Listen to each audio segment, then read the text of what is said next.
Vamos para um segundo tema aí, cara, que eu acho bem interessante, tá? É um insight que eu tive, tá? Eu tava comentando com o Orlando, eu acho que a gente vai ter que explorar isso bastante na Valete, e eu queria começar tratando disso, que é o seguinte: o universo Faria Limer, ou melhor, a influência política do mercado financeiro, ela começa a apresentar sinais de desgaste de material. E esses sinais de desgaste de material não significa que o poder efetivo que esses caras dispõem sobre a economia brasileira, sobre a política econômica brasileira, estão diminuindo. Porque não estão. Nesse sentido, eles não estão... Vamos dizer, a influência deles na tomada de decisões que nós temos aqui no Brasil sobre política de câmbio, juros, continua gigantesca. Teve agora até uma tributação que eles estavam fazendo, que o governo Lula queria fazer, que a Câmara rechaçou, não foi, Rizzo? Ontem votaram para derrubar o IOF. O IOF. Então, sim, eles têm influência política e têm essa capacidade de jogo. Eu tô olhando agora o long run, porque havia um soft power do mercado financeiro. E sempre houve no Brasil, porque houve a ascensão, e eu quero começar a falar disso aqui, a ascensão de uma espécie de um movimento liberal, ao qual o MBL se afiliava. Especialmente a coisa de, vamos botar aí, Rizzo, 12 anos atrás. Sim. A coisa acelera, então os movimentos liberais crescem. A ideia do mais mercado, menos Brasília, isso se mistura também com o processo de crescimento daquilo que a gente chama de Faria Lima, do crescimento, inclusive, de empresas que se tornaram importantes nisso. Você vai pegar a XP, ela cresce como empresa nesse período. Tudo isso, né, toda essa mescla de discurso liberal, discurso pró-mercado, se afilia, surge o Partido Novo, você tem as reformas do governo Michel Temer, você tem a ascensão do Paulo Guedes dentro do bolsonarismo e a vitória do Bolsonaro junto com o Paulo Guedes. E você teve uma mistura daquilo que a gente chama de direita com o mercado mobiliário brasileiro. E o mercado mobiliário brasileiro, em algum momento, especialmente em 2020, quando o Paulo Guedes começa a chamar o famoso FinTwitch, que era o Twitter do mercado financeiro, para ser seu porta-voz, e um dos figuras, vamos dizer, mais óbvias, que foi o rosto disso, foi aquele patético do Café com Ferry. E é muito importante falar de Café com Ferry, porque o Café com Ferry e toda aquela turma que tinha... Digite se vocês lembram disso. Tinha uma turminha também que botava uma luvinha de boxe no Twitter. Ai, luvinha de boxe, ai, olha só, o Paulo Guedes tá acabando com os comunistas, hein? E aí, tinha o cara daquela, que eu vivi, Alaska Black, tinha um fundo, que era o Alaska Black, tinha um retardado lá, que é nem um imbecil que sabe? Ficava enganando os outros lá e puxando o saco do Bolsonaro. Era um puxador de saco do cacete, né? Eu chamava de fundo Silasca Black. E aí, é aquele momento que você teve praticamente uma fusão do mercado imobiliário brasileiro com o governo Bolsonaro, com a direita, tá? O Partido Novo sempre teve de 4 pra esses caras. E o BTG, que tinha ali como presidente o André Esteves, participando diretamente do governo Bolsonaro. Eu acho muito engraçado, porque durante um período entre 2020 e 2021, o André Esteves dava as cartas no governo Bolsonaro. E teve muita coisa estranha que aconteceu na virada do governo Bolsonaro, o governo Lula, envolvendo o BTG. E todo mundo que fala toma processo. E a gente sabe das relações políticas que esses caras têm com a Suprema Corte, com os tribunais superiores, que são, assim... E com a elite política do Brasil. A gente sabe muito bem de um certo escândalo dos precatórios que envolveu bolsonaristas e gente do governo Lula, gente do Bolsonaro que vivia na Jovem Pan. Lembra daquele cara que tinha a voz do Mickey? Oh, bu. O Mickey do Bolsonaro, né? Foi parar no BTG. O Mickey, né? Estranha. Pegue uns. Não vou ficar entrando muito em detalhes. Pega o lance dos precatórios, né?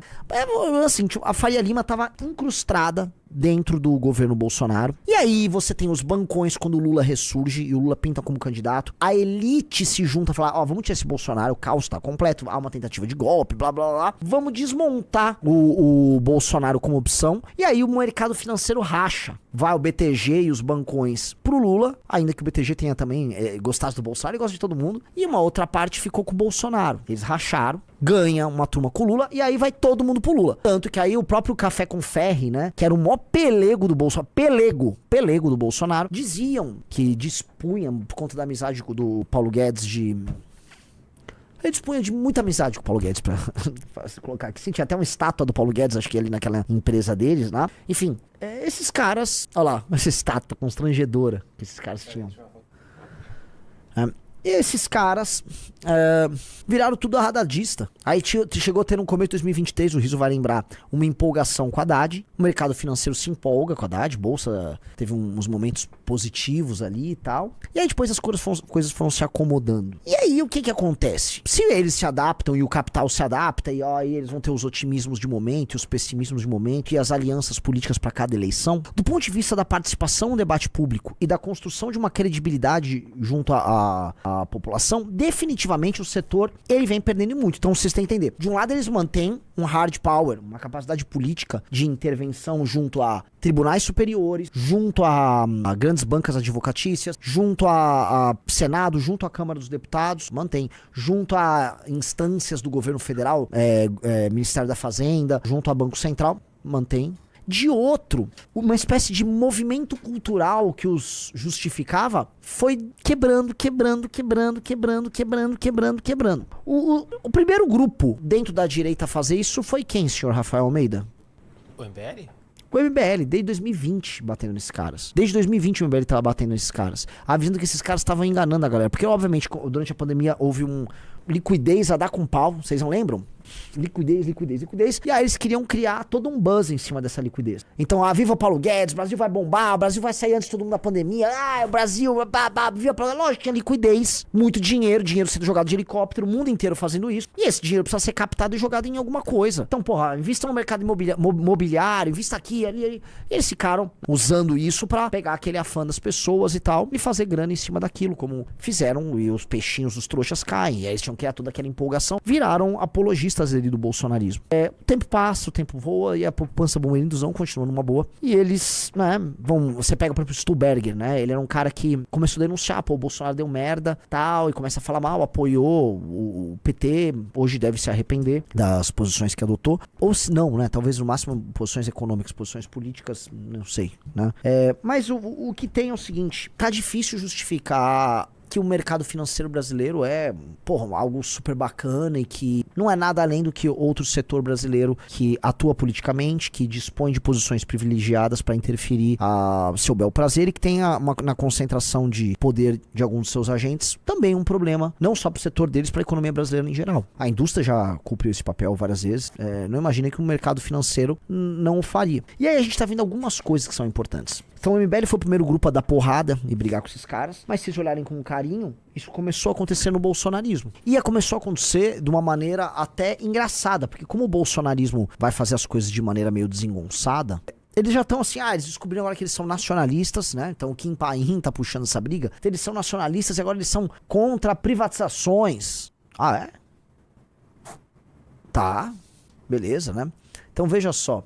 Ele pegou um tweet do dia 16 de junho, né, do Café com Ferri. Tarcísio é Petro e bebê na cabeça. Assim, ele vai comprar ações, porque, não sei, né, pode ser que o bom governo do Tarcísio faça que você invista nessas ações pra crescer. Ele tá querendo lá fazer preço, como eu disse, várias manifestações públicas a respeito do Tarcísio são pra fazer preço. Aí o Kim Paim diz, o que eu falei, no fim só querem alguém que venda preço de banana Petrobras e o Banco do Brasil. Querem repetir o que fizeram com a Vale, só enxergam a própria carteira, tá? Vamos lá, tá brigando com um cara que era, mano, assim, um agente político favorável a eles, era uma cadelinha. Aí o Café com Ferri, você é contra a privação de estatais, Kim Paim? Eu sou a favor, quero que vendam todas as 125 estatais, 100%, talvez deixar 2 ou 3. Aí o Kim Paim, sou totalmente contra vender a Petrobras e o Banco do Brasil. A espoliação revelada na CPI dos Rockefeller nos anos 50, a sabotagem do Roberto Campos e Godin, o caso Walter Link e Hannah Mining colocaram no Brasil. A luta de brasileiros como Arthur Bernardes não foi em vão, e no que depender de mim, essa história de traição à pátria dos liberais entreguistas não será esquecida. Entregar a Petro e o BB pro BTG, JBS, BlackRock ou China não terá jamais o meu apoio.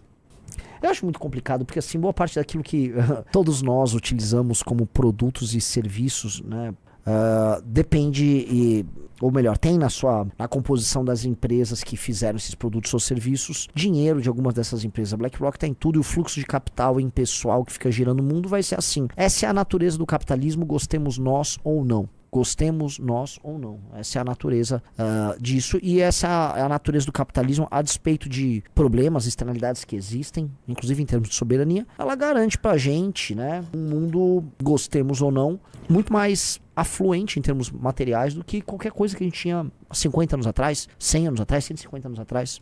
Eu acho complicado fazer, assim, esse tipo de justificativa. Eu acho também que assim, faz sentido a gente privatizar absolutamente tudo. Não sei, mas acho que privatizar a maior parte das coisas faz sentido, porque nações não são iguais, meus amigos. Para o Brasil, privatizar é importante porque o brasileiro tem uma natureza patrimonialista. Portanto, tudo que é público torna-se privado através de uma apropriação ilegítima. E isso acontece com empresas públicas. Então, as empresas públicas são cabides? Sim. São base para escândalos de corrupção? Sim. São usadas para interesses locais, de lideranças locais vagabundas? Sim. É da nossa natureza. A justificativa de um brasileiro para privatização sequer vai ser a justificativa de às vezes, de um chinês. Ainda que tenha muita corrupção na China. A gente tem um misto de corrupção, incapacidade, que, vamos dizer, são sintomáticos dessa característica patrimonialista nossa. E a gente precisa entender isso, porque no fim do dia, é melhor ter uma empresa que era pública tendo, vai lá, capital misto, ou, sei lá, um capital completamente privado, com participação de grandes bancos. Pô, cara, é melhor. Na maior parte dos casos será melhor sim. Sem romantização nenhuma. E o ideal ainda é com o mercado aberto com concorrência. Com o mercado aberto e concorrência. Existe muita romantização, por exemplo, eu tava no nosso congresso lá em Curitiba, né, e o Matheus Batista falou algumas coisas, ele e o Bertolucci, aliás, dois caras muito inteligentes, Matheus Batista, sigam eles, Matheus Batista e Bertolucci, comentando assim, gente, o preço da gasolina no Brasil não é tão caro, quando você for colocar valor do dólar, com outros países do mundo. É mais caro que os Estados Unidos, sim, agora se for colocar com o poder de compra do brasileiro, é bem mais caro. Mas dito isso, né, é uma commodity internacional. São preços internacionais que a gente vai ter que dispor, né? Então, na prática, muito disso, a gasolina não é uma das mais caras do mundo, também não é uma das mais baratas. Agora, nós somos pobres, o problema é que isso incide muito na nossa capacidade de compra, porque nós somos pobres. Então não é que assim, puta, Petrobras é o maior dos e que o preço iria baixar demais se privatizasse, se tivesse concorrência pra caralho e tal. Acho que não, acho que daria pra baixar mais. Mas não acreditem tanto em mágicas, até porque foi vendido pelo movimento liberal e em certa medida também por nós, do Movimento Brasil Livre, na nossa fase mais jovial. Foi vendido muita coisa como fácil e simples, quando não é, tá? O Eduardo Gobi tem um custo logístico, sim, a ausência de oleoduto e gasoduto, né, tudo aqui é bem complicado. Mas, sim, você vai aumentar a produtividade da economia brasileira, abrindo mercados e quebrando o monopólio, privatizando algumas empresas, não precisam ser todas, mas privatizando. Agora, o discurso do bolsonarismo familista, porque o bolsonarismo rachou, eu ouso dizer, veja só, que o bolsonarismo raiz familista não é majoritário. Quando eu digo que ele não é majoritário, ele não é 50% mais um do bolsonarismo.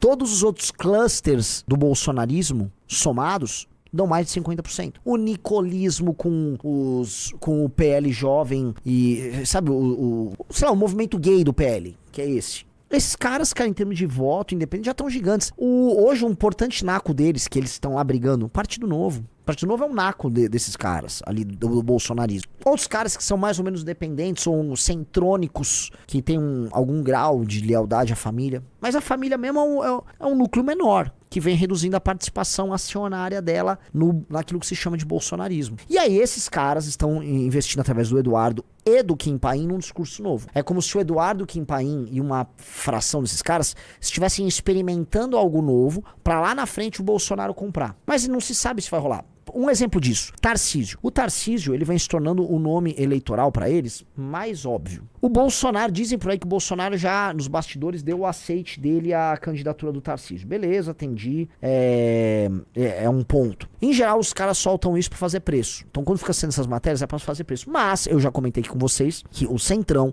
e o PL querem o Tarcísio de candidato. Isso é óbvio. Por várias razões. O Tarcísio tem imprevisibilidade. O Tarcísio vai andar com aquela agenda mais ou menos liberal que agrada os bancões, que agrada o mercado. O mercado financeiro adora o Tarcísio. Não à toa tava o Café com Fé ali falando, né?